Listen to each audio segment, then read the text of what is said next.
In this section, we'll discuss the 5 major elements, that is, our tools of the promotional mix. So here they are in a handy table: advertising, personal selling, public relations, sales promotion, and direct marketing. We'll do a quick review of them here, and then the next few chapters goes over each in turn.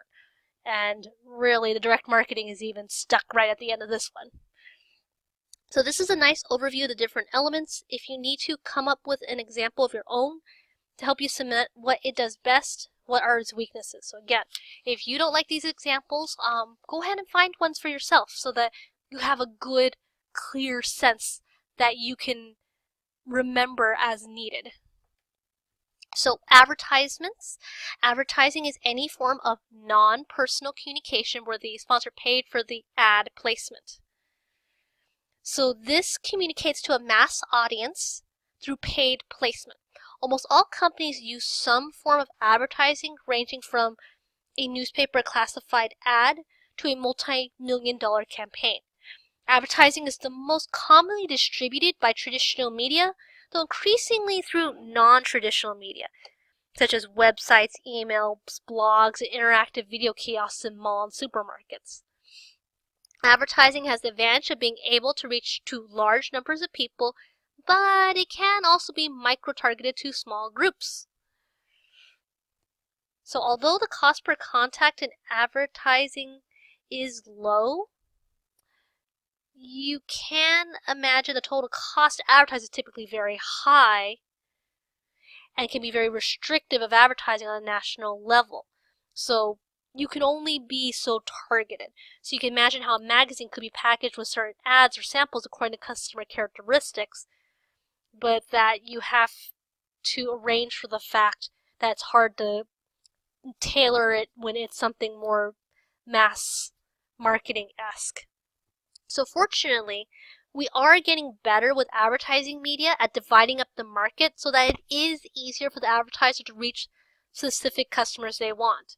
And so it's win-win when media makes more customized offerings for advertisers, where we can actually find, say, people looking for athletic wear, or people looking for coffee that expresses their values, or looking for educational apps, or whatever you might be thinking about. So take a look at the ads. Consider who they are likely targeting. What is their message?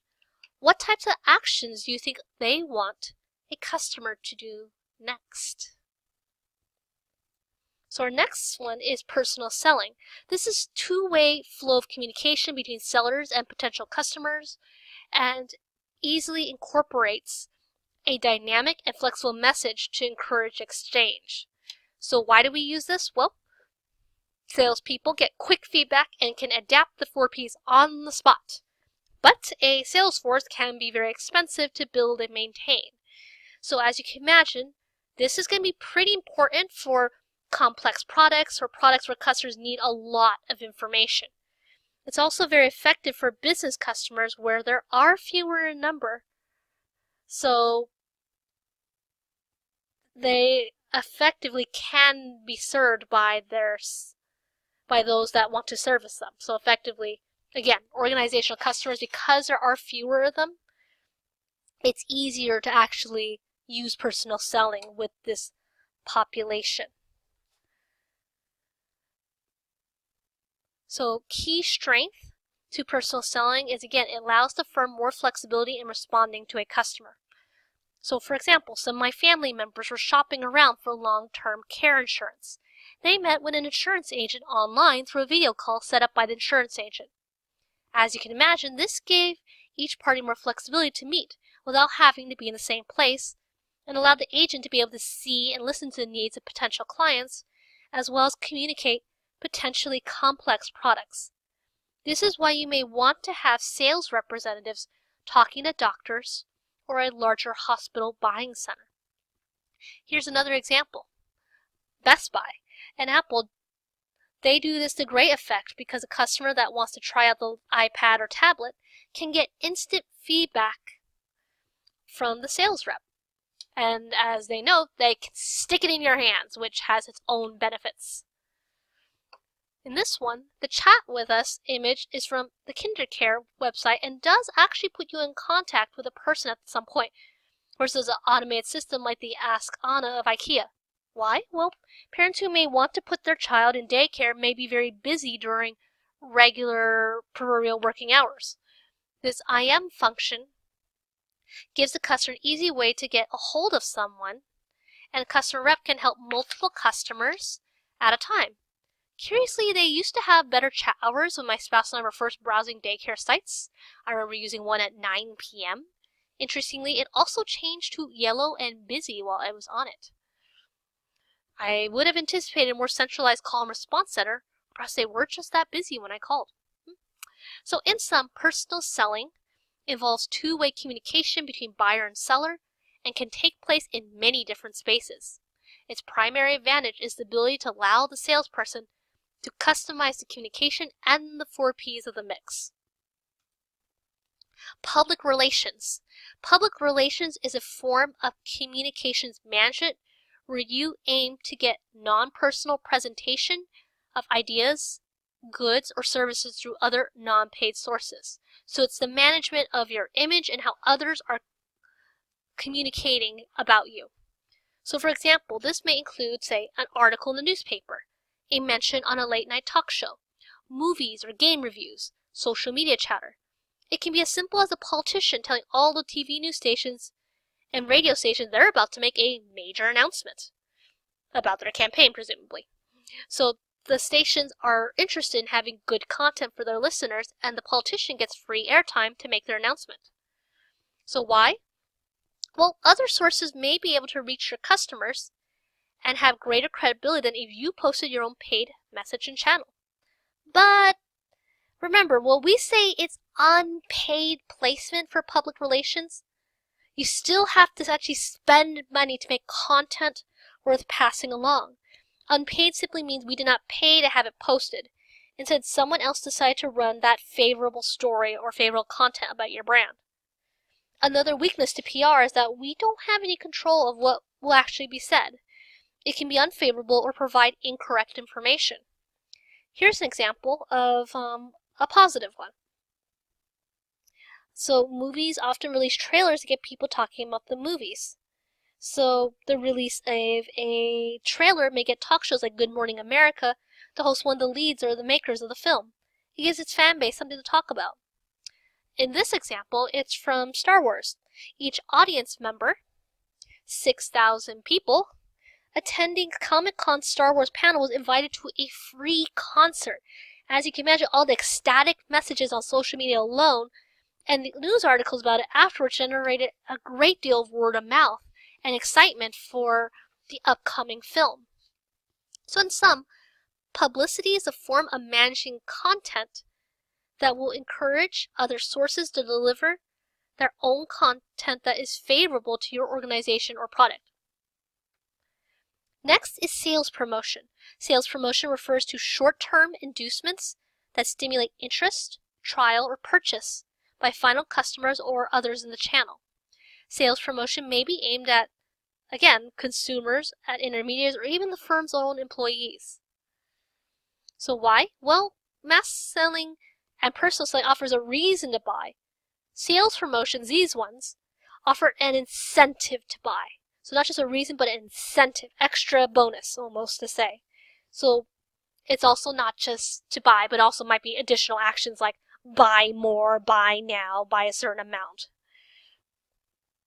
So sales promotions are often cheaper and easier to measure than mass selling or personal selling. But, however, as we will discuss further, sales promotions should be temporary. Otherwise, it's easy for customer and firm alike to lose sight of the actual core value and competitive advantage that the other 4 Ps provide. So characteristics of sales promotions, ideally they should be temporary. Sales promotions can be implemented quickly and get results sooner. And again, most are designed to get more immediate results. So you can see how the type of sales promotions we use will depend on our target and what we want them to do. You can see how there are those final consumers and users, intermediaries like our wholesalers and retailers, or even at our own sales or workforce. So big emphasis here is how we don't just need to use them for those we're directly selling to. We often use them to all sorts, use them to promote to all sorts of intermediaries or those who participate in the chain. Especially for these here for wholesalers and retailers. These are often part of those push channel promotion campaigns we'll talk about later on in the slides. So let's do a quick question to reinforce why we might use a sales promotion for intermediaries. So why offer sales promotions to our intermediaries? So what do you think? So effectively, in a nutshell, it's to better manage the relationship. Just like our final customers, sales promotions toward intermediaries or anyone else are incentives to encourage another to do something you want, whether to buy or pass along a discount, and so on. So this can help manufacturers or others gain new distributors, obtain wholesale and retailer support for consumer sales promotions, build or reduce dealer inventories, and improve trade relations. If you remember from the distribution section, relations between channel members can vary. Some relationships are even antagonistic, where the members are just barely civil and have time you can't trust your channel members to do anything. For example, even if you give them trade allowances, which is akin to a sale for the retailers may not pass along that savings to the customer. On the other hand, sometimes you might be partners. As you can imagine, these trade sales promotions are tools to help manage the relationship. Free merchandise and training, for example, can be used to help strengthen how both firms serve customers. You can think of how Best Buy likely gets training materials from its manufacturers. So here's an example right here from Skin Foods, a cosmetics store. It was delivered by email and encourages the final customer to buy now and to buy at least spend $30 in order to gain a free item. This both encourages the customer to buy and encourages the customer to try a potentially new item for them. As an added bonus for retailers, a recent Journal of Consumer Research article, or maybe not so recent at this point, by Palmeria and Shrivastava, have found customers have a higher valuation for these type of gift items than if they had to pay for it. So perhaps if the customer likes it now, they'll be willing to pay full price for it. Not bad, huh? So if you want a summary of the article, it's a nice link in the notes section. So in sum, sales promotions are all about marketing in additional ways than advertising or PR, in ways that also stimulate action. So promotions are, again, all the other marketing activities used to stimulate action, such as purchases and dealer effectiveness. They are no substitute, though, for the other 4 Ps. The other more Ps must follow through with value. Finally, we have direct marketing. Direct marketing refers to the way marketers can have direct communications with the customer. So you use direct and more personalized communication with the customer to regenerate a response in the form of an order, greeting, or rather getting more information, or visiting another outlet. So this includes everything from a text message, an email blast, direct mail postcards, catalogs, telemarketing calls, and many forms of online marketing. Notice the key is a more direct and personalized communication. So television home shopping may count if it's customized to a person or group. This frequently overlaps with personal selling. As you can see, it often overlaps many of the other tools. For example, the Skin Foods email for the last slide uses both a sales promotion and is direct marketing. The key here is that it is more directed to a particular customer and is usually more customized and directed. However, our growing ability to retain and mine customer data has blurred the lines of what counts as direct marketing versus any of the other tools. So why bother? Well, direct marketing is very useful in letting us send more tailored messages that can build relationships with customers. But direct marketing is still limited in how well we use the data we have and actually tailor those mixes. Customers also may see the communication as unwelcome, junk mail.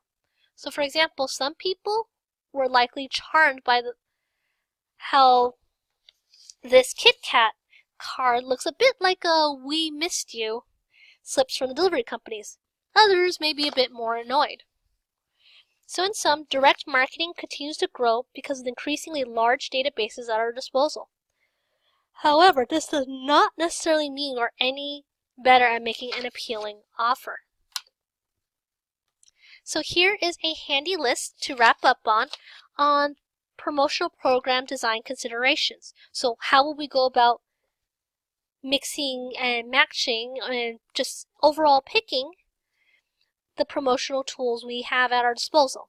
So each market segment may need a unique promotional blend. A shotgun mass marching approach, as you may have guessed, might not be as effective as just a more targeted one. So again, just want to remind you with a handy list that the promotional mixes will vary depending on the product, industry, and so on. So effectively, you need to communicate,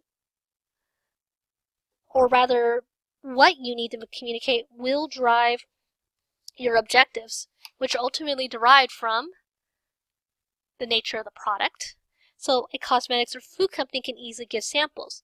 Car companies, not so much, but they can give test drives. Stages in the product life cycle. So products in the early stages will require tactics that give more information and trial. Later on, when customers have actually learned what you want them to have learned, then you can remind. Target market characteristics.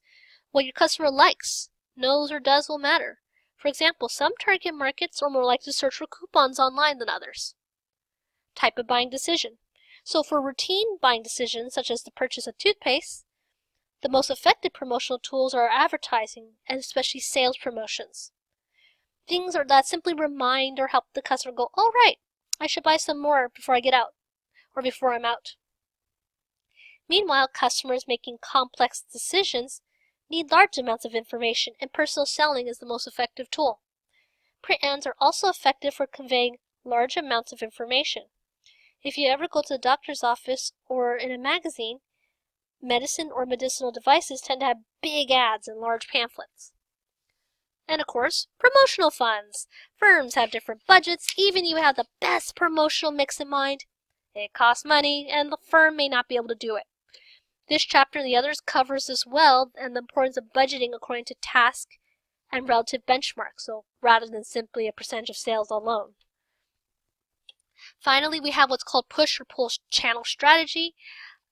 This is how the firm seeks to get their products to the customer, and that will influence what types of promotional tools are used and who they're aimed at.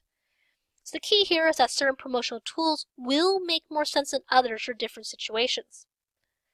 Times and people will also vary which tools will work best. Certain promotional tools will make more sense for certain firms than others as well. So a financial outfit or law firm is less likely to do something off the wall and hip than a firm that operates a social network or youth brand. So in sum, ultimately a firm may choose not to use all types of promotional elements or may choose to use them in varying degrees. Your promotional mix will be based on what jobs need to be done, your objectives. So with that, hopefully you've got some ideas in mind when thinking about what promotions and narrowing down which ones you want to describe, albeit we're assuming a bit more of a healthy budget so you guys have a little bit chance to pretend you have a lot of money for a lot of different types of promotional strategies to try out, but still think through them. See which ones are, if you had to cut some, which ones are most essential, which ones would you do first, which ones will come during a second round. So with that, I'm hoping you've got lots of great ideas in your head and that you will be able to run with some of them. So this is your instructor asking you and hoping you'll take care and, as noted, run with your ideas and create something neat.